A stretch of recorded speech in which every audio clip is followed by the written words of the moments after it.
டாஸ்மாக்ல அப்படின்னு அந்த வார்த்தை எடுத்தோடனே அந்த பணம்லாம் இப்போல்லாம் கவர்மெண்ட்டுக்கு போகுதுன்னு சொன்னோடனே கதறாங்க. பார்த்தீங்களா அந்த காட்சிகளை? பட் அவர் ஏதோ பொய் சொல்லலையே, உண்மையை தானே சொன்னாங்க. பார்ட்டி ஃபண்டுன்னு ஒரு அமௌண்ட் போயிட்டு இருந்தது. இப்போ பேசியிருக்கிறது மேலே மட்டும் ஃபண்டு, மேலே இருக்கிறது மட்டும்தான் முதலமைச்சர் விஜய் அவர்கள் பதிவு பண்ணியிருக்காரு. எங்கே கீழே வரைக்கும் போயிடுவாரோன்ட்டு பயம் வந்துருக்கு. பதட்டம் 50,000 கோடி டாஸ்மாக் வியாபாரம் அப்படின்றத சொல்கிறாங்க. அப்படின்னா அதில் குறைஞ்சது 30-40% அதிகமாக கிம்பளங்களாக போகும். 4000லேருந்து 10,000 யூனிட் வரைக்கும் இருக்குன்னு வச்சுக்கோங்க. இந்த 4000 யூனிட்டுக்கு 4 ரூபான்னா என்னாச்சு? 12 ரூபா, கிட்டத்தட்ட 12 கோடி ஒரு நாளைக்கு கமிஷன் மட்டும். ஊழலை அவங்க ஒழிச்சிட்டாங்கன்றத வெறும் வார்த்தையில் சொல்லலை, மக்கள் செயலில் பார்க்குறாங்கன்றேன். ராத்திரி எல்லா நேரம் கரண்ட்டு போகுதுன்னு உங்கள் செந்தில் பாலாஜி அமைச்சராக 21 வரும்போது பேட்டி குத்துக்கிறாரு. அணில் தான் காரணம், காக்கா தான் காரணம்னு. நீங்களும் இதை பண்ணியிருக்கீங்க. அப்போ உங்களை யாராவது கேட்டாங்களா? உங்களுக்கு வந்தா ரத்தம், டிவிகேக்காரங்களுக்கு வந்தா தக்காளி சட்னியா? இவ்வளோ பேசுகிற சிவசங்கருக்கு ஊழியர்கள் பற்றாக்குறையை பற்றி வாய் திறக்க தெரிஞ்சுதா? அது கூட தான் இவங்க விமர்சனமாக வச்சாங்க. நாங்கள் எடுத்து வைக்கிறோன்னு. ஊழியர்கள் இருந்தால் தானே அங்கே வேலை நடக்கும். சிவசங்கர் ஆள் பற்றாக்குறை இருக்கிறத பேச தயங்குறீங்க. யாரோ கேரியரை போட்டாங்க நைட் ஆஃப் ஆகுதுன்றத விமர்சிக்கிறீங்க. இவங்களை பிரச்சனை என்ன தெரியுமா? இதை பண்ணிட்டாங்கன்னா 6 மாதத்துல எல்லாமே சார்ட் அவுட் ஆயிடுச்சுன்னா நல்ல பேர் இவங்களுக்கு வந்துடும். வந்துட்டா இவங்க ஜென்மத்துக்கு எதுவும் பண்ண முடியாது. ஸ்டாலின் அவர்கள் கூட்டணி பேச்சுவார்த்தை இழுப்பறையில் இருக்கும் போது பேசி முடிச்சிட்டோம் அப்படின்னாரு. அந்த கூட்டணி எல்லாம் டிவிகேக்கு நாங்க பேசி முடிச்சிட்டோம்ன்றது சிம்பாலிக்காக அவர் சொல்லிட்டாரு. நேயர்களுக்கு வணக்கம். இன்றைய சீக்கட்டாக் நிகழ்ச்சியில் பல்வேறு அரசியல் மற்றும் சமூக நிகழ்வு குறித்து உங்கள் சீக்கையோடு பேசவிருக்கிறோம். வாருங்கள் நிகழ்ச்சிக்குள் செல்லலாம். சார் வணக்கம். சார் வணக்கம் தேவா. சார், ஆளுநர் உரை மீதான விவாதத்திற்கு முதலமைச்சர் திரு விஜய் அவர்கள் பதிலுரை கொடுத்திருந்தார், பார்த்துருப்பீங்க. அதில் ஒரு விஷயம் பேசும்போது தான் திமுகவினருக்கு ஒரு ட்ரிகர் ஆகிட்டு இருக்கு. டாஸ்மாக்ல அப்படின்னு அந்த வார்த்தை எடுத்தோடனே அந்த பணம்லாம் இப்போல்லாம் கவர்மெண்ட்டுக்கு போகுதுன்னு சொன்னோடனே குதிக்கிறாங்க, கதறாங்க. பார்த்தீங்களா அந்த காட்சிகளை? பார்த்தேன். ஆக்சுவலாக அது பேசுவிடாமல் தடுக்கிறதுக்கான என்ன முயற்சியோ அத்தனையும் பண்ணாங்க. ஏன் அப்படின்னா, அதை சொல்ல சட்டசபையில் பேசுகிற ஒவ்வொரு வார்த்தையும் அங்கே அவை குறிப்பில் பதிவு பண்ணுற விஷயம். சரி, இது பதிவு பண்ணிட்டா நாளைக்கு அது லைஃப் லாங் இவங்களுக்கு ரெக்கார்ட் ஆகிடும். ஸோ அதை தவிர்க்கிறதுக்கு என்ன, இவங்க இப்போ இன்றைக்கி வரைக்கும் எல்லாம் பேசி அவை குறிப்பிலேருந்து விலக்கணும்னு சொல்கிறதெல்லாம் ட்ரை பண்ணுவாங்க. கண்டிப்பாக இதுக்கு ஒரு பெட்டிஷன்லாம் கொடுக்க வாய்ப்பு இருக்குது. இன்றைக்கி சுதாரிக்கலான்னா அட்லீஸ்ட் நாளைக்காவது இதுக்கு பெட்டிஷன் கொடுப்பாங்கன்னு நான் நினைக்கிறேன். சபாநாயகர்கிட்ட சொல்லி இது அவை குறிப்பிலேருந்து நிற்கணும்னு. பட் அவர் ஏதோ பொய் சொல்லலையே, உண்மையை தானே சொன்னாங்க. அது நீங்கள் என்ன பண்ணீங்க ஏது பண்ணீங்கன்னு கண்டதில்ல. பார்ட்டி ஃபண்டுன்னு ஒரு அமௌண்ட் போயிட்டு இருந்தது. அது எனக்கு நல்லாவே தெரியும். போகலலாம் சொல்ல முடியாது. என்னுடைய நண்பர் டாஸ்மாகில் அவர் இம்போர்ட் பண்ணி விற்கணும்னு நினச்ச ஒரு லிக்கருக்கு, ஆக்சுவலாக ஒரு பியர்னு நினைக்கிறேன், ஏதோ ஒரு ப்ராடக்ட்டு, அது ரொம்ப வேர்ல்டு வைட் ஃபேமஸ்ஸு. பட் இங்கே அதை விற்க அளவு இல்லை. அப்போது இங்கே இவங்க சொன்னாங்க இல்லையா, அந்த அமௌண்ட் பார்ட்டி ஃபண்டுன்றது அங்கே கொடுக்கறது மட்டும் கிடையாது, இங்கே மேலே கொடுக்கறது மட்டும் கிடையாது, ஒவ்வொரு கடைக்கும் கொடுக்கணும். அந்த கடையில் இருக்க சூப்பர்வைசர் இருக்காங்களே, நீ போய் பீருன்னு கேட்டாங்கன்னா அவங்க கையில் எது எடுத்து கொடுத்து ப்ரொமோட் பண்ணுறாங்கன்னு ஒன்று இருக்க. Sales marketing. நீ இந்த எஃப்எம்ஜியில் ஒரு பாதாம் மில்க்கு அப்படின்னு முன்னாடி வச்சா நீங்கள் இதை எடுத்து உங்கள் கடையில் விற்றீங்கன்னா உங்களுக்கு இன்சென்டிவ்ஸ் கொடுப்பாங்க. அந்த மாதிரி டாஸ்மாக் ஊழியர் முதற்கொண்டு நடக்கும். நீ அதுக்குள்ளே அதை இதில் ஃப்ரிட்ஜில் வச்சு கொடுக்கறதுக்கு, ஃப்ரிட்ஜில் வைக்காமல் கொடுக்கறதுக்கு அது ஒரு பாலிடிக்ஸ் இருக்குது. ஸோ இவ்வளோ டேர்ம்ஸ் அங்கே பேசப்பட்டது. கூலிங்காக இருக்குது இல்லைன்றதுக்கு ஒன்று விஷயம். நீ கூலிங் இல்லைன்னா அந்த பீர் வாங்க மாட்டேன், ஒரு இதை ஃப்ரிட்ஜில் வைக்கிறதுக்கு. ஸோ அதுக்கு அவங்களுக்கு என்ன நீ சப்போர்ட் பண்ணுற, எதை முன்னாடி கொடுக்குற, எதை மேலே கொடுக்குற, புரியுதா? இவ்வளோவும் நடந்திருக்கு. மக்களுக்கு எது ப்ரிஃபரன்ஸாக கூலிங்காக தான் வாங்குவாங்க. இது அவ்வளோ இறங்கி இருக்கும். அது ஆக்சுவலாக அது ஒரு ப்ராசஸில் நம்ம அதில் என்ன இன்வெஸ்ட்மெண்ட் அந்த மாதிரி வரும்போது இவ்வளோ பிரச்சனை இருக்கிறதுக்குள்ளே நம்ம காசை போட்டு எங்கடா காசெல்லாம் எடுக்கிறது அப்படின்னு பயந்து ஓடி வந்துட்டேன். ஓகேவா? நிஜம். இதில் எந்த மாற்றம் கிடையாது. அது எது வரைக்கும் என்கிட்ட இன்னும் அந்த டேட்டா இருக்குது. எங்கெங்கே எவ்வளோ ஒரு எல்லாமே பாட்டில் கணக்கு தான். கேஸ் கணக்கு இவங்களுக்கு மேலே இருக்க லெவலில், கீழே அது புஷ் பண்ண இவ்வளோ விற்க வச்சா அதுக்கு இவ்வளோ கொடுக்கணும். சரி, இதெல்லாமே இது மாவட்டம் போவோம். முதல்ல மாநிலம் முடியும், அதிலேருந்து மாவட்ட இது போயிடும், மாவட்டத்துலேருந்து கடைகளுக்கு. ஸோ இந்த ஸ்லாப்ஸ் பிரித்து அவ்வளோ சிஸ்டம் வச்சுருக்கேன். இது இப்போ பேசியிருக்கிறது மேலே மட்டும் ஃபண்டு, மேலே இருக்கிறது மட்டும்தான் முதலமைச்சர் விஜய் அவர்கள் பதிவு பண்ணியிருக்காரு. எங்க கீழே வரைக்கும் போயிருவாரோன்ட்டு பயம் வந்திருக்கு. பதட்டம். அந்த பதட்டம் தான் இப்போ அவங்கள வந்து பேச வைக்குது. சரியா? அது எவ்வளோ பெரிய ஃபண்ட், அதுவே 50 கோடிக்கு மேலே அப்படின்னு சொல்கிறாங்க. மேலே இருக்கிறது அப்படின்னா மற்றதெல்லாம் அதுக்கு ஈக்குவலாக ஸ்லாப் 2 ஸ்லாப் 3 இருக்கும். ஓகேவா? ஏன்னா 2ன்றது மாவட்ட அளவிலும் 3ன்றது கடை ஊழியர்கள் அளவிலும் நம்ம சொல்கிறோம். அந்த ஊழியர்னா அதில் பார் இருக்கு, பாருக்குள்ள மட்டுமே கிடைக்கிற பொருள் கொஞ்சம் வைப்பாங்க, அதை ஒட்டி இருக்கிற பாரில் அங்கே தான் ஃப்ரிட்ஜில் போய் ஃப்ரீசரில் இருக்கும். ஸோ அவங்க இவ்வளோ ஹேண்டில் பண்ண வேண்டிய விஷயங்கள் இருக்குது. அந்த பாருக்கு ஃப்ரிட்ஜ் நீ கொடுக்கணும், அந்த மாதிரி நிறையா விஷயங்கள்லாம் பண்ண வேண்டியதெல்லாம் இவ்வளோவும் நடந்தது தான் பேசுகிறாங்க.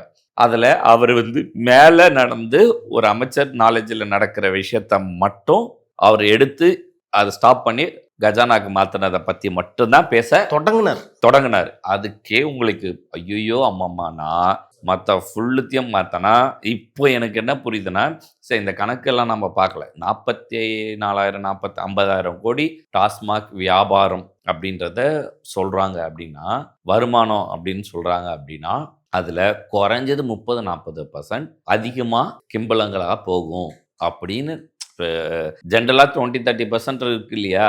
நீ அதுக்கு போட்டாலே 15,000 கோடி ஆண்டுக்கு. புரியுதா? எனக்கு தெரிஞ்சு அது 15,000 25,000 கோடிக்கு வரைக்கும் இந்த மாதிரியான பணங்களாக போகிறதுக்கு வாய்ப்பு. இது வந்து அன்அஃபிஷியல்ஸ் நடக்கிறது, இந்த மாதிரியான இதெல்லாம் முதல்ல தான் இவங்க கண்டுபிடிச்சி முதல் விஷயத்தையே ஸ்டாப் பண்ணியிருக்காங்க.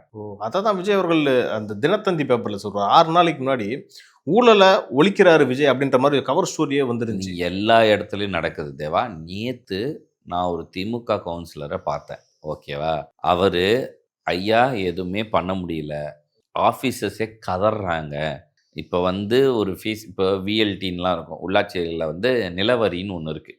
ஓகேவா? நிலவரியை வந்து நீ பெண்டிங்லாம் இருக்குன்னா நீ போய் கட்டணும். நிறைய பேர் கட்ட மாட்டோம், 5 வருஷம் 10 வருஷம்லாம் பெண்டிங்கில் இருக்கும். நீ போய் கட்டணும்னு வச்சுக்கோங்க. இப்போ அதுக்கு 50,000 ரூபாய் அப்படின்னு வந்து ஃபீஸ் இருக்குது அப்படின்னா, இவங்க இந்த மாதிரி கட்டி கொடுங்கன்னு போய் கவுன்சிலரு அதிகாரிகிட்ட போவாங்க. 50,000 ரூபாய்னா இவங்க என்ன பண்ணுவாங்க, 20,000 ரூபாய் எனக்கு 5,000 ரூபாய் கொடுத்துருங்க அப்படின்னு அண்டர்ஸ்டாண்டிங்லாம் நடக்கும். இப்போது மக்கள் 50,000 ரூபாய் கட்ட தயாராக இருக்காங்க. எப்படி? அங்கே போகும்போது ஃபோனோட போனாலே, ஐயா நீங்கள் அந்த கேமராவை ஆஃப் பண்ணுங்க, நீங்கள் இந்தாங்க உங்கள் 50,000 ரூபாய், நீங்கள் ஃபீஸை கட்டுங்க போங்கன்னுறாங்க. இது நடக்குது. ஓகேவா?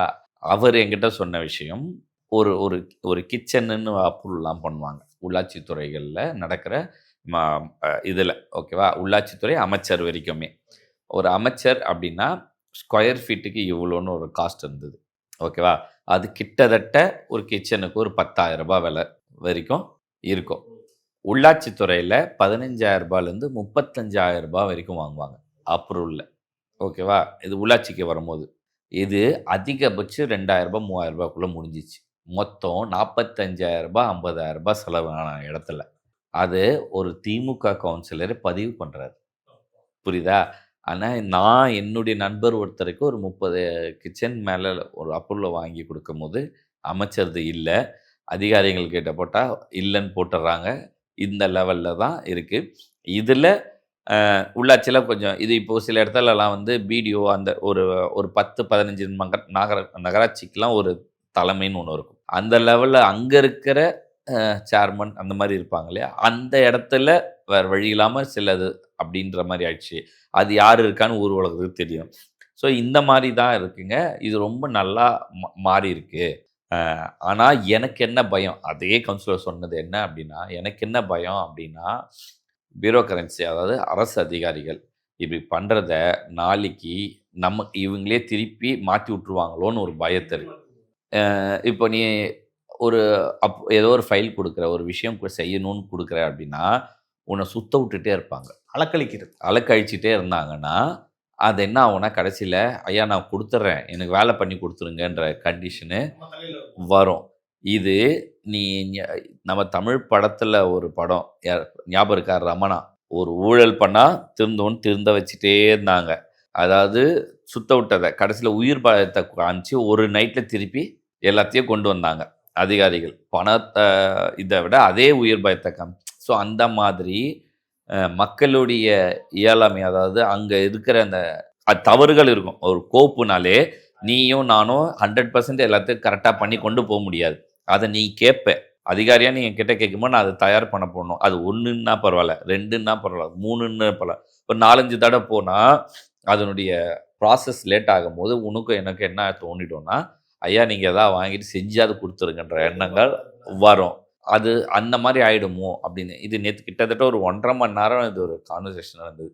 இது இப்படிலாம் பேசினா அவர் அதாவது ரைட் பர்சன் இந்த ராங் பிளேஸ்ன்னு சொல்லுவாங்க. ஓகேவா? அந்த மாதிரியான ஆள் அவர். அவர்கிட்ட அதான் நான் சொன்னேன், ஏங்க நீங்கள் வந்து கட்சி சார்பாக இருக்கிறத விட தனியாக வந்துருங்களேங்க, இப்படி இருக்குல்ல, டிவி கேட்க பாருங்களேன் அப்படின்னேன். அப்படின்னா அவர் இல்லை தலைவரே, நான் போன தடவையே சுயேட்சையாக நின்று தான் ஜெயித்தேன், நான் சுயேட்சையாகவே நின்றுடுறேன், அதுக்கப்புறம் பார்த்துக்கலாம் அப்படின்ற மாதிரி பேசினார். நான் என்னென்னா டிவிகேலே ஜாயின் பண்ணால் ஒரு ஒரு அட்வான்டேஜ் இருக்கும்.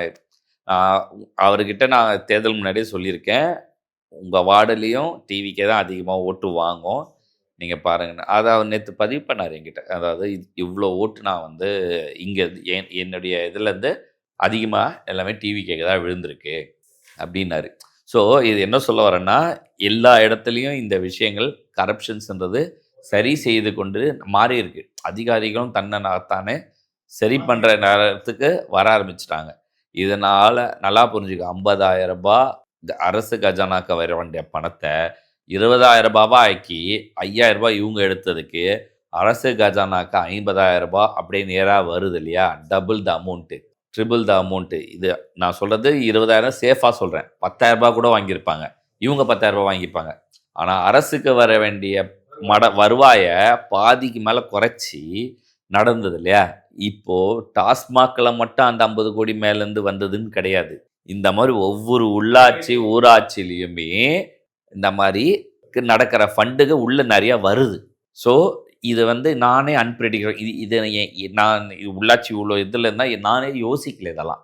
பட் இந்த திருத்தம்னு ஒன்று நடக்கும் போது இந்த லெவலில் இறங்கி நடக்குதுன்றது ரொம்ப வரவேற்க வேண்டிய விஷயம். அதே மாதிரி தான் இது மின்துறை அமைச்சர் சிடிஆர் நிர்மல்குமார் என்ன சொன்னார்னா, நாங்கள் வந்து இப்போ சீரமைச்சிக்கிட்டு இருக்கோம், மின்துறையே வந்து ரொம்ப ஒரு கடன்லையும் போயிட்டு இருக்கு, ஊழல் நிறைஞ்சு போய் கிடக்குது, இப்போ தான் ஆரம்பிச்சிருக்கோம், இன்னும் கொஞ்சம் வருஷம் ஆகும் அப்படின்னு சொல்கிறதுக்கும் திமுகவினர் என்ன சொல்கிறாங்கன்னா, உங்கள் மேலே தான் தப்பு, இந்த பவர் சென்டர் ஒருத்தர் தான் இருப்பாருன்னு சொன்னீங்க, வந்தோடனே பவர் கட்டு தான் ஆகிட்டு இருக்குன்ற மாதிரி உதயநிதி பேசிட்டு இருந்தார். பார்த்தீங்களா? மின்சாரத்துறையில் சிடி நிர்மல்குமார், முன்னாடி செந்தில் பாலாஜி, சரியா?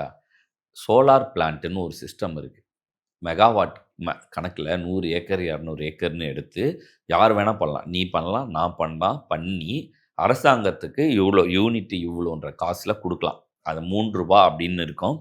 இவங்க 8 ரூபாய்க்கு வெளியே வாங்குறாங்க, 14 ரூபா வரைக்கும் வாங்குறாங்க. 8 ரூபாலேருந்து 14 ரூபாய் வரைக்கும் வெளியே தனியார்கிட்டேருந்து அக்ரிமெண்ட் போட்டு வாங்கிட்டு இருக்காங்க. இது 3 ரூபாலேருந்து 6 ரூபாய்க்குள்ளே தான் இந்த பணம் சோலார். ஆனால் அதுக்கு 1 கிலோவாட் ஒரு மெகாவாட்டுக்கு 25 லட்சம் ரூபாய் முன்னாடி. ஓகேவா? 150 மெகாவாட்டுன்னா எவ்வளோ ஆச்சு? கிட்டத்தட்ட 35 கோடி. ஓகேவா? ஒரு இதில். ஓகேவா? நமக்கு கிட்டத்தட்ட 10,000 மெகாவாட் ஷார்ட்டேஜ். நமக்கு வந்து ப்ரொடக்ஷனுக்கும் கன்சியூமுக்குமான ஷார்ட்டேஜ். இதெல்லாம் இன்றைக்கி நீ பர்மிஷன் கொடுத்தா 3லேருந்து 6 மாதத்தில் லைவ் வந்துடும். நம்ம இந்த அனல் மின் நிலையம், அணு மின் நிலையம்லாம் 5 ஆண்டு 6 ஆண்டு ப்ராஜெக்டாக போகும், நீ அதை கட்டி முடித்து லைவுக்கு வர்றதுக்கு. ஆனால் சோலாரை பொறுத்த வரைக்கும் நீ இன்னைக்கு அப்ரூவல் கொடுத்தனா 6 மாதத்தில் சிஸ்டம் வந்து லைவுக்கு வந்துடலாம். ஸோ அதை இன்றைக்கி ஒரு நபருக்கு 150 megawatt just like that move ஆகிருக்கு. எந்த ஒரு எக்ஸ்பெண்டிச்சரும் இல்லை. போன 6 மாதத்துக்கு முன்னாடி வரைக்கும் இதில் பணம் போடுறது வேஸ்ட்டுன்னு நினச்சிட்டு இருந்த பல பேர் மூவ் ஆகிட்டாங்க. அவங்களாம் இப்போ திருப்பி இதை இன்வெஸ்ட் பண்ண தயாராகிறாங்க. இப்போ அந்த மாதிரி பல விஷயங்கள். இப்போ என்ன பண்ணாங்கன்னா, இப்போ அதானிக்கு மட்டும் கொடுத்தாங்க அப்படின்ற மாதிரி ஒன்று சொல்லலாம். அந்த மாதிரி பல பேருக்கு இன்றைக்கி கிடைக்கிறதுக்கு வாய்ப்பு இந்த அமைச்சரால் நடந்திருக்கு. ப்ராஃபிட் மேக்கிங் இருக்கா சார் இதில்? எதில் நல்ல அதாவது தேவா, வருஷத்துக்கு 18லேருந்து 24% மார்ஜின் கிடைச்சா போதும்னு 18 கூட கிடையாது, 12லேருந்து 24% கிடைச்சா போதும்னு இருக்க பல பேர் இருக்காங்க பணத்தை வச்சுக்கிட்டு. அவங்களாம் இன்வெஸ்ட் பண்ண தயாராக தான் இருக்காங்க. எல்லாமே அரசாங்க பணத்தில் தான் பண்ணணும்னு அவசியம் இல்லை. லோ காஸ்ட்டில் அதை கொண்டு வந்தால் அது பெனிஃபிட். இதை தான் நான் சோலார் ஏற்கனவே நான் சொல்லியிருந்தேன். சோலாரில் இது வந்து இன்னும் கொஞ்சம் எக்ஸ்ட்ரீம் போகிறது தான் வீட்டுக்கு கொண்டு போகிறது. அதை நம்ம ஏற்கனவே பதிவு பண்ணோம். இப்படியும் பண்ணலாம், அப்படியும் பண்ணலாம். ஸோ இந்த விஷயத்தில் அமைச்சரோ துறையோ ரொம்ப சூப்பராக செயல்பட்டுருக்காங்கன்றத நான் கண்குள்ளிராக பார்த்துருக்கேன். இது எல்லாமே நான் நேரடியாக பார்த்துருக்கிறது தான். என்னுடைய பதிவு எல்லாமே என்னுடைய நண்பர்கள், என்னுடைய பிஸ்னஸ் பார்ட்னர்ஸ் யாராவது இவங்க இருக்கவங்க பண்ணுறத பேஸ் பண்ணி தான் இதை நான் சொல்கிறேன். எல்லாத்துக்கும் எனக்கு ஆத்தென்டிக்காக ப்ராப்பரான ப்ரூஃபோட தான் நான் சொல்கிறேன். ஸோ இது அவங்களால பொறுக்க முடியல. புரியுதா? இது வளர்ந்துச்சுன்னா இப்போ நிறைய பேர் இது வந்துட்டாங்கன்னா இந்த 10,000 மெகாவாட் 5,000 மெகாவாட் இதுலேயே ஃபில் ஆக வாய்ப்பு இருக்குது. அப்போ நான் தனியார்கிட்டேருந்து வாங்குறாங்களா ₹10 ₹14, அதில் கமிஷன் இருக்குல்ல ₹3 ₹4, அது போயிடும். இதெல்லாம் டெய்லி கல்லா பெட்டி. எப்படி ஒரு நாளைக்கு நீ 10,000 ஒரு மெகாவாட்டுக்கு கிட்டத்தட்ட ஒரு 1000லேருந்து 10,000 யூனிட் கணக்குன்னு வச்சுக்கோ. 4,000லேருந்து 10,000 யூனிட் வரைக்கும் இருக்குன்னு வச்சுக்கோ. இந்த 4,000 யூனிட்டுக்கு ₹4னா என்னாச்சு? ₹12. கிட்டத்தட்ட ₹12,000 ஒரு மெகாவாட். 150 மெகாவாட் 100 மெகாவாட்னா கிட்டத்தட்ட ₹12 லட்சம் ஒரு நாளைக்கு, நாள் கணக்கில். சரி, நீ 1000 மெகாவாட் போட்டேன்னு வச்சுக்கோ, எக்ஸாம்பிள். கிட்டத்தட்ட 12 கோடி ஒரு நாளைக்கு கமிஷன் மட்டும். ஸோ 12 கோடி இன்ட்டு 365 நாள் போட்டனா 4,000 5,000 கோடி. எவ்வளவு வருவாயை தடுத்து வச்சிருக்காங்க எல்லாமே. இதை வெளியே கொண்டு வர்றதுக்கு வந்தால் இவங்க பயப்படுறாங்க. அந்த வழியை உருவாக்கிக்கிட்டு இருக்காங்க. இப்போ அதை தடுக்கிறதுக்கு தான் பதிவு பண்ணுறதையுமே பேசுகிறாங்க. இப்போ நேற்று கூட நம்ம பேசணும், அறநிலையத்துறை அமைச்சர் பற்றின ஒரு பேசணும். கட் பண்ணி நேற்று ரீல்ஸாக பார்க்குறேன். சேகர் பாபு பேசினாருன்னு மட்டும் போட்டாங்க. அதுக்கு பதில் சொன்னார் அமைச்சர்ன்றதை கட் பண்ணியிருக்காங்க. இவங்க ஐடிவிங்கில் அதை போடுறாங்க. அவங்க ஐடிவிங்கில் வச்சு செய்தார் சேகர் பாபுன்னு டேக்லைனில் அடிக்கிறாங்க. அந்த ஐடிவிங்னால தான் டிஎம்கே இந்த மாதிரி போனதுக்கு காரணம். ஓச்சே, அதுதான். இப்போ இதை பார்க்கும்போது நாங்கள் சூப்பராக பண்ணிட்டோம்னு நினைப்பாங்கன்றது இருக்கு இல்லையா? அது இல்லை. மக்கள் கண்குளிர பார்க்குறாங்க. யாரை முட்டாளாக்குறாங்கன்னு எனக்கு புரியல இன்னமும். இவங்க இப்போ திமுக காரங்க புரிஞ்சிக்காத விஷயம் என்னன்னா, ஊழலை அவங்க ஒழிச்சிட்டாங்கன்றத வெறும் வார்த்தையில் சொல்லலை, மக்கள் செயலில் பார்க்குறாங்கன்ற. அவங்க போய் ஒரு இடத்துல கேட்குற இடத்துல 5,000 ரூபாய்லாம் இல்லை. முன்னாடி நீ கட்டுற நான் இப்போ நான் இந்த ரியல் எஸ்டேட் 30 கிச்சனுக்கெலாம் இருக்குல்ல, கவர்மெண்ட் ஃபீஸ் கட்டி எல்லாத்தையும் செஞ்சுட்டு வந்தாலுமே அவன் கடமையை செய்யறதுக்கு பணம் வாங்குவான். இன்னைக்கு அதை பயப்படுறான். அது நம்ம கண்குளிர பார்க்குறோம். அதே தான் நேற்று உதயநிதி என்ன சொன்னார்னா, எதிர்கட்சி தலைவர் 40 நாளில் எந்த ஒரு சாதனையுமே பண்ணலை, வெறும் அந்த குதிரை போகிறது தான் நடந்திருக்குன்னொன்னே சபாநாயகர் ஏஞ்சி அதெல்லாம் ஆதரவுபூர்வம் இருந்தால் சொல்லுங்க, இல்லைன்னா உட்காருங்க மண்டையில் கொட்டுற மாதிரி சொன்னார். பார்த்தீங்களா? ஆமாம், அது சொல்கிறேன். அவர் நான் தான் ரொம்ப நாளைக்கு கழிச்சு ஒரு நியூட்ரல் சபாநாயகரை நான் பார்க்குறேன். ஓகேவா? அப்போ அப்பாவும் இல்லைன்றீங்க?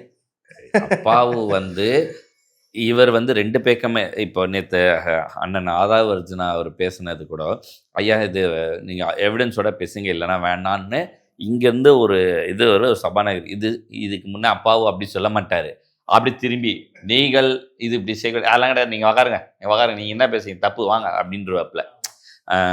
இவரே அமைச்சருடைய பதிலையும் சேர்த்து சொல்லிடுவாப்பு. அப்பேற்பட்டவரை ரொம்ப திறமையான சபாநாயகரை தான் வச்சுருந்தாங்க. பட் இது ரொம்ப நல்லாவும் இருக்குது. இது நான் பார்க்கறதுக்கு, இந்த சட்டசபையை லைவ் பார்க்கறதுக்கு உண்மையில ரொம்ப சாரஸ்யமாகவும் நல்லாவும் இருக்குது. இதில் சிவசங்கர் நேற்று கேட்கணும், இதா கரண்ட்டு அது எப்படிங்க காலையில் பிடுங்கின ஃபீஸ் கேரியருக்கு நைட்டு கரண்ட்டு போகுது?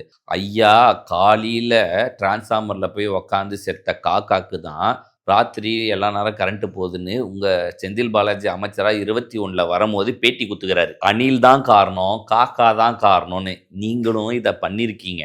அப்போ உங்களை யாராவது கேட்டாங்களா? நீங்கள் சொன்னால் உங்களுக்கு வந்தா ரத்தம், டிவிகேக்காரங்களுக்கு வந்தால் தக்காளி சட்னியா? அவங்களுக்கு அதிகாரிகள் இது ஏன் வருதுன்னு இவங்க ஆய்வு பண்ணும் போது இதெல்லாம் காரணங்களாக சொல்லியிருப்பாங்க.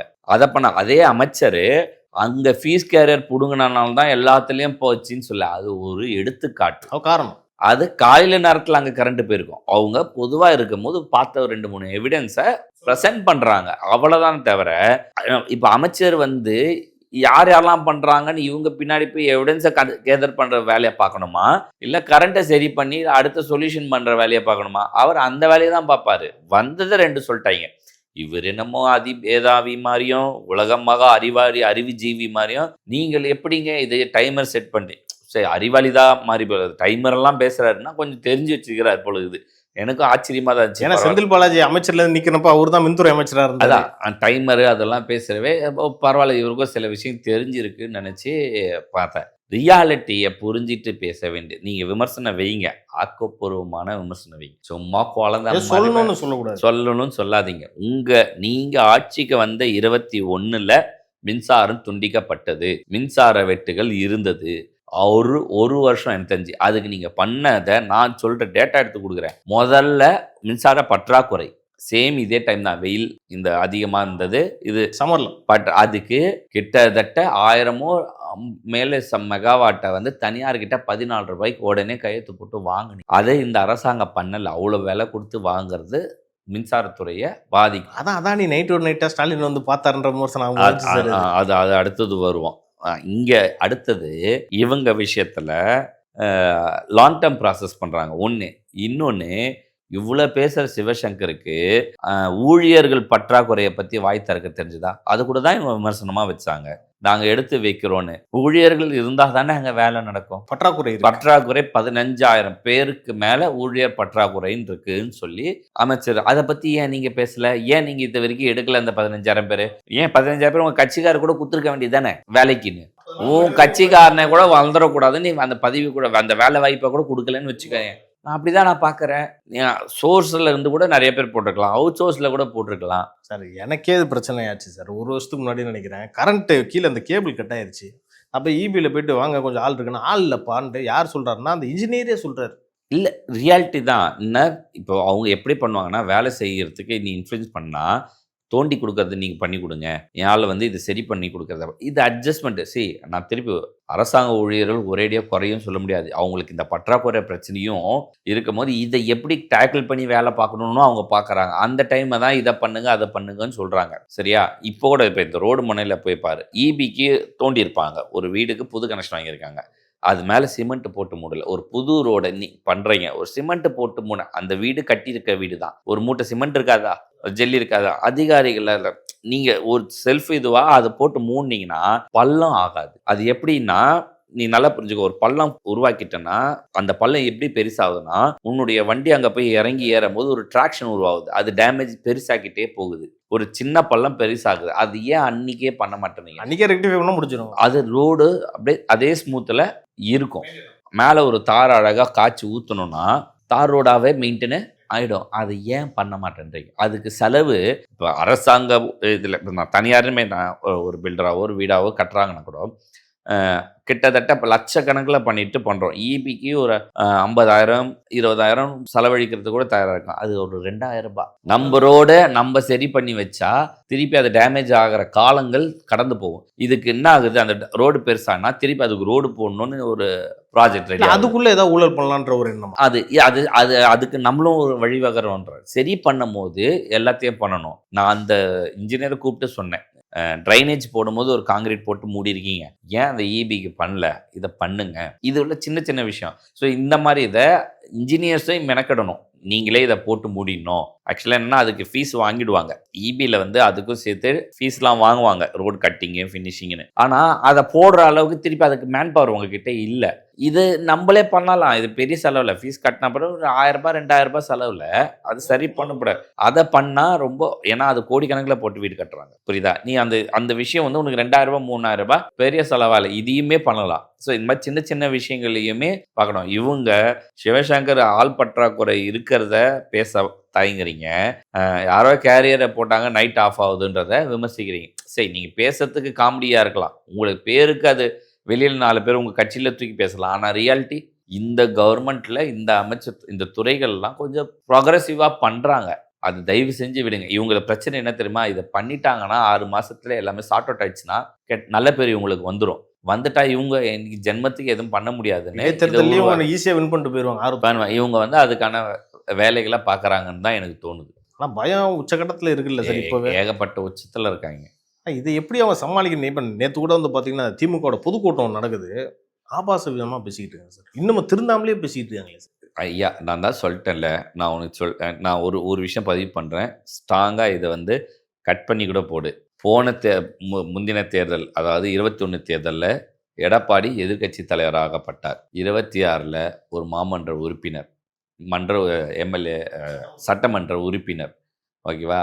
இன்னைக்கு நீங்கள் எதிர்க்கட்சி தலைவர், அடுத்த தேர்தலில் நீங்கள் சட்டமன்ற உறுப்பினராக இருக்க போகிறீங்க. அதுக்கு உங்கள் அப்பாவே சாட்சி. நீங்கள் செயல் அது அந்த மாதிரியான செயலாகி பண்ணாதீங்க. ஆக்கப்பூர்வமாக நீங்களும் இதுதான் உங்கள் கட்சியை நீங்கள் சரி பண்ணுறதுக்கான காலமாக பாருங்கள். நல்ல டைமாக யூஸ் நல்ல ஆட்களாக உருவாக்குங்க. நீங்களும் ப்ரோக்ரஸிவ் கவர்மெண்ட் கொண்டு வரதுக்கு என்னவோ ட்ரை பண்ணுங்க. அப்போ தான் நாளைக்கு வளர்ச்சி ஒரு நல்ல எதிர்கட்சியாகவும் இருக்கும். இவங்களும் ஆக்கப்பூர்வமாக பண்ணுவாங்க. பதில் பேசலைன்னு சொன்னீங்க. பேசும்போது பேச விடாமல் எடுத்து அராஜகம் பண்ணுறீங்க. அப்போ நீங்கள் யார்? புரியுதா? முதல் நாளில் விமர்சனம் என்ன வச்சிங்க? பேசவே மாட்டாரு, அமைதியாக இருக்காரு. நீங்கள் இன்னைக்கு பேசும்போது குறுக்கிட்டு நீங்கள் அதை தடுக்கிறீங்க. அதுவும் சபாநாயகர் நிற்கிறார், நின்றாருனாலே 2 பேரும் உட்காந்துக்கிட்டே. சட்டப்பேரவையை பொறுத்த வரைக்கும் சுப்ரீம் பவர் ஒன்லி சபாநாயகர், அதுக்கு அடுத்தது தான் முதலமைச்சர், அதுக்கப்புறம் எதிர்கட்சி தலைவர். இன்னொன்று, முதலமைச்சர் எழுந்து பேச தொடங்கினா மற்ற உறுப்பினர்கள், சட்டமன்ற உறுப்பினர் உக்காந்துடணும், பேசக்கூடாது, மைக் ஆஃப் பண்ணப்படும். அதையும் இவங்க தடுக்கிறாங்கன்னா அந்த பேர் வந்துடக்கூடாதுன்னு தான் இவங்க செயல்படுறாங்க. ஸோ அதை நம்ம கண்டிக்க வேண்டிய விஷயந்தான். நீங்கள் திருந்துங்கன்னு சொல்கிறோம். கேட்டால் கேட்கட்டும், கேட்கலன்னா அடுத்த சட்டமன்ற உறுப்பினராக தொடரட்டும், வேறுன்னு சொல்கிறோம். ஓகே சார், இன்னொரு கேள்வி. இப்போ 4 எம்எல்ஏஸ் ரிசைன் பண்ணாங்களே அதிமுக, இப்போ அவங்களுக்கே தான் மறுபடியும் சான்ஸ் கொடுக்குறோன்ற மாதிரி தகவல் வந்திருக்கு. அது உண்மைன்னு சொல்ல முடியாது. இப்போ அவங்க 4 பேர் கொடுக்காம தாவேகா தலைமை புதுசாக ஒரு ஆளை இறக்கலாம் அப்படின்ற மாதிரி பிளான் பண்ணுறாங்க. இந்த மூவ் நல்ல மூவா? ரெண்டுமே அவங்களுக்கு கொடுத்தாலும் தவறில்லை, கொடுக்கலாம இவங்க இன்னொருத்தர் 4 பேர் கொடுத்தாலும் தவறு இல்லைன்ற. இதில் என்ன தவறு? அந்த தலைமை, அந்த கட்சி, அவங்க நிர்வாகத்தில் அவங்க முடிவு பண்ணுறது. அது நீயும் நானும் முடிவு பண்ணுறது யார்? இல்லை, நமக்கு எதுவும் உரிமை கிடையாது. எதிர்கட்சிகள் கூட உன் கட்சியில் யார் வேட்பாளர் போடணும் தான் நீ முடிவு பண்ணணும். அந்த கட்சியில் இப்படி போடுறாங்க அப்படி பண்ணுறாங்க கேள்வி கேட்குறது. இது கோட்டீஸ்வரன் கூட ஒரு பேட்டியில் இந்த கம்யூனிஸ்ட்டு திருமாவளவன் இதுக்கு நீங்கள் ஓகேவா, நீங்கள் உடந்தியான்னு ஒரு கேள்வி கேட்குறாரு. இவங்க கிட்ட கேள்வி கேட்க வேண்டிய அருகதையே கிடையாது. முதல்ல கேட்க வேண்டியவங்க வேற. நீ முதல்ல அதை கேள்வி கேட்கறது நீங்கள் யார்? தனி மனித அவருடைய விருப்பம், அவர் ரிசைன் பண்ணி வந்துட்டாங்க. அவங்களுக்கு கொடுக்குறாங்க, கொடுக்கல, வராங்க, வரல, நீங்கள் ஏன் கேட்குறீங்க? நீங்கள் ஏன் ஓவராக அதிமுகவுக்கு சொம்பு தூக்குறீங்க? நல்ல ஏன் ஃபர்ஸ்ட்லாம் எடப்பாடி திட்டிட்டு இருந்தால் தான். ஆமாம், இப்போ ரொம்ப அதான் நான் தான் நல்லா நம்ம பேட்டியை போய் முன்னாடி தான் போய்ப்பாரு. கோட்டீஸ்வரன் சொல்லார், ரூம்குள்ளே என்ன சாத்தியட்டா லெஃப்ட் ஹேண்டில் ஹேண்டில் பண்ணுவாங்க, அந்த மாதிரி நீங்கள் லெஃப்ட் ஹேண்டில் ஹேண்டில் பண்ணதுனால தான் நீங்கள் இன்னைக்கு விழிதான் போனீங்க. என்னது? அதை சப்போர்ட் பண்ணது தான் கோட்டீஸ்வரன். நீங்கள் கூட்டணி கட்சியெல்லாம் நாங்கள் அசால்ட்டாக ஹேண்டில் பண்ணுவாங்க. துரைமுருகன் என்னப்பா பார்த்தா ஏன் நீ 15 வச்சுக்கோங்க அப்படின்னு கேட்பாரு. 5 கொடுப்பாரு, 2 கொடுப்பாருன்னு நக்கலாக பேசினவர் தான். சரி, நான் கூட்டணிகளை எப்படி நீங்கள் ஹேண்டில் பண்ணீங்கன்றதை இன்றைக்கி கூட்டணியிலே இல்லாமல் வேறு கட்சியில் இருந்துட்டு இங்கே வரும்போது இந்த கூட்டணியில் அமைச்சர் பதவி கொடுத்துருக்காங்க. அதை நீ என்றைக்குமே பாராட்டல. எனக்கு அதில் உடன்பாடு இல்லைன்றது நான் பதிவு பண்ணுறேன், அது வேறு விஷயம். நான் முதல்லேருந்து அப்படி தான் இருந்தேன், இப்போவும் நான் பேசுகிறேன். பட் நீங்கள் என்ன லெவலில் வச்சுருந்தீங்கன்றது ஒன்று இருக்குது, அதை பேஸ் பண்ணி தான் பேசுகிறோம். ஆக்சுவலாக நீங்கள் ஒரு விஷயம் சொன்னீங்க, கூட்டணின்றது ஒன்று. அப்போ தான் ஒரு விஷயம் ஞாபகம் வருது. திருமாவளவன் கடந்த வாரம் ஒன்று பேசியிருந்தார் பார்த்தீங்களா, தாவேக்காவோட கூட்டணியில் இருக்கிறதுனாலே இன்னும் நான் கூட்டணியில் இருக்கிறதா அர்த்தம் இல்லை, எப்போனாலும் நான் வெளியே வரலாம். அது ஒரு காரணமாக சொன்னார் ஒரு 3 நாள் முன்னாடி. அது எப்படி சார் திரும்ப நம்ம எடுத்துக்கிறது? அது சொல்ல வர இல்லை, அது அவர் சொல்லிட்டு இது என்னுடைய சுதந்திரத்தை பேசுகிறேன் அப்படின்னு. நான் தான் அண்ணன் திருமாவளவன் கேட்குறேன், ஒரே உங்களுக்கு மனசாட்சின்னு ஒன்று இருந்தால் இன்னைக்கு சுதந்திரமாக பேசுகிறேன்றதையே நீங்கள் பதிவு பண்ணியிருக்கீங்க. அப்போ இத்தனை நாள் நீங்கள் சுதந்திரமாக இல்லை பேசலைன்றத நீங்களே பதிவு பண்ணிட்டீங்க. அப்போ அந்த சுதந்திரம் கொடுத்த கட்சிக்கு நீங்கள் துரோகம் அழைக்கிற மாதிரி பேசுவீங்கன்னா அது என்ன நியாயம்? என்னுடைய கேள்வி அதுதான். நீங்கள் ஒரு கட்சியில் இருந்தீங்க, உங்கள் கட்சியில் நீங்கள் யாரை வேட்பாளர் பண்ணணுன்ற முதற்கொண்டு அவங்க முடிவு பண்ணதெல்லாம் காலம் இருக்குது. அவர் போட்டிடுறேன்னு சொன்னார், 2 நாள் பண்ணக்கூடாதுன்னு சொன்ன அளவுக்கு உங்களை தள்ளியிருக்காங்க, பண்ணியிருந்தாங்க. ஆனால் இன்னைக்கு நீங்கள் கூட்டணிக்கு ஆதரித்து உங்களை அமைச்சராக கொடுத்தவரை நாங்கள் எப்போனா போகலாம் அப்படின்னு பேசுகிற அளவுக்கு நீங்கள் இருக்கீங்க. ப்ளஸ் நாங்கள் 4 முதல் எம்எல்ஏக்கள் ராஜினாமா பண்ணி இன்னும் 10 பேர் பண்ண வேண்டியதை நான் தான் தடுத்தேன்னு பெருமை பேசுகிறீங்க. ஓகேவா? உங்கள் பேச்சை கேட்டிருக்காங்க, அதை நீங்கள் எப்படி ஹேண்டில் பண்ணுறீங்க? உங்களையே தேர்தல் நிற்க விடாமல் தடுத்த ஒரு கட்சியிலேருந்து கூட்டணியிலேருந்து வந்தவர் நீங்கள். வெளியிலேருந்து வந்த உங்களுக்கு அமைச்சர் பதவி கொடுத்து அழகு பார்த்தவரை நீங்கள் சொல்கிறத கேட்டு ஒரு 10 எம்எல்ஏ வர்றதை ராஜினாமா தடுத்தவங்கன்னு சொன்னதை கேட்டவங்களை நீங்கள் என்ன சொல்கிறீங்க? நான் என் சுதந்திரம், நான் நாளைக்கு கூட வாபஸ் வாங்குவேன்றத பேசுறீங்க. இது உங்களுடைய மனசாட்சிக்கு உகந்ததா நீங்க அனலைஸ் பண்ணுங்க. இல்ல உங்களை நம்பி இருக்க பல பேர், உங்க பின்னாடி இருக்க சமுதாய மக்கள் பல பேர் இதை விரும்புவாங்களான்றத திருமாவளவன் யோசிப்பாங்க. நீங்க அவங்க மக்கள் அவர்கிட்ட இல்லப்பா, நீ அதை விட்டுடு, நீ திருப்பி அது பண்ணி திருப்பி அவருங்களை அது எப்போயோ 80% மேல டிவிக்கே விஜய் அவருக்கு பக்கம் வந்துட்டாங்க. சட்டமன்றத்துல விஜய் பண்ண மாதிரி. ஆமா, அந்த மாதிரி எல்லாமே நடந்துச்சு. நான் அவர் பண்ணதுக்கானதை சொல்றேன். நீ திருமாவளவன் அவர்கள், உங்களுக்கு இது நல்ல வாய்ப்பு, பொன்னான வாய்ப்பு. இதை ஒழுங்கா பயன்படுத்துங்க. உங்க மக்களுக்கு எதாவது செய்யுங்க. இல்லையா தயவு செஞ்சு அமைதியா இருங்க. அதை கெடுத்துக்கிட்டு நாளைக்கு அதுவும் இல்லாம போய் இப்போ நீங்க இப்படி வந்துட்டீங்க, அங்கேயும் சேர்க்க மாட்டாங்க, அப்புறம் இங்கேயும் சேர்க்க மாட்டாங்க. தேவையில்லாம பண்ணாதீங்க. ஒரு நல்ல ஒரு ரெஸ்பெக்ட் கொடுக்குறாங்க, அதுவும் அண்ணன் ஆதவர்ஜனா மூலியமாக தான் நடக்குது.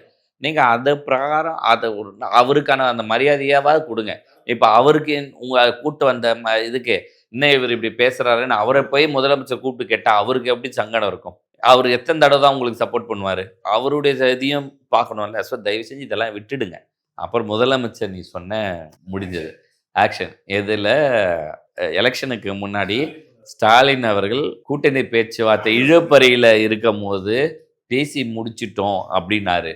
அந்த கூட்டணியெல்லாம் டிவிக்கேக்கு நாங்கள் பேசி முடிச்சிட்டோன்ற சிம்பாலிக்காக அவர் சொல்லிட்டாரு. ஒரு தடவை பண்ணாரு, எங்க விட்டுருக்காங்க பாருங்க சார். அப்போ அதை வச்சு பாபு எம்எல்ஏ அவர்கள் பண்ணாரு. இப்போ நம்ம கொளத்தூர் விஎஸ் பாபு பண்ணாரு. அடுத்து இன்னைக்கு முதலமைச்சரே சட்டசபையில் முடிச்சு விட்டோன்னு. அவர் காமிக்காக தான் பண்ணார். அவர் எப்படி பண்ணாருன்னு தெரில. நான் ஸ்டாலின் அவரும் அங்கே பண்ணது தவறான முறையில் ப்ரொஜெக்ஷனில் சொல்லலை, விஎஸ் பாபு இங்கே பண்ணதும் தவறாக சொல்லலை, முதலமைச்சர் சட்டசபையில் பண்ணதும் நான் தவறாக பார்க்கல. ஒரு ஃபன்னான மூமெண்ட்டாக நான் பார்க்குறேன். Okay sir, okay sir. பல விஷயங்கள் பேசணும். உங்கள் நேரத்துக்கும் நன்றி. நன்றி.